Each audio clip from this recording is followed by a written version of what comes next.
আসন্ন এশিয়া কাপকে সামনে রেখে গত ৫ আগস্ট ২৫ সদস্যের প্রাথমিক স্কোয়াড ঘোষণা করেছে বাংলাদেশ ক্রিকেট বোর্ড। আর এই স্কোয়াডের ক্রিকেটারদের নিয়ে মিরপুরে চলছে জোরদার ফিটনেস ক্যাম্প।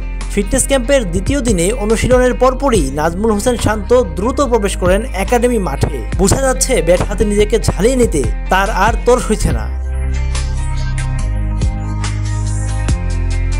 বিসিবির একাডেমি মাঠের নেটে তার জন্য প্রস্তুত ছিল বোলিং মেশিন। নেটে প্রবেশ করে তিনি বোলিং মেশিনের সাহায্যে দীর্ঘক্ষণ পাওয়ার হিটিং অনুশীলন করলেন। টি-20 ক্রিকেটে ভালো পারফরমেন্সের ক্ষুধাই তার এই কঠোর পরিশ্রমের মূল কারণ।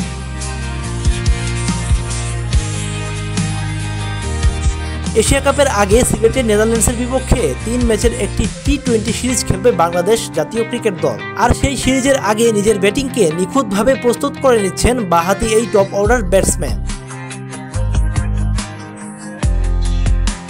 আন্তর্জাতিক টি-20তে ১০০০ রানের রেকর্ড স্পর্শ করতে তার প্রয়োজন আর মাত্র ১৩ রান।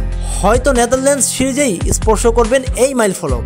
টি-20 ফরম্যাটে ৫০ ম্যাচে ৯৮৭ রান করা শান্ত ৩২.২ এর অসাধারণ গড় ধরে রেখেছেন।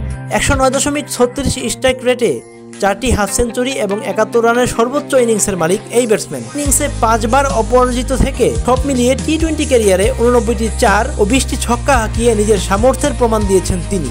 ২৫ সদস্যের এই প্রাথমিক স্কোয়াডে থাকা নাজমুল হোসেন শান্তর এই নিবিড় প্রস্তুতিই বলে দেয় আসন্ন চ্যালেঞ্জের জন্য তিনি পুরোপুরি প্রস্তুত।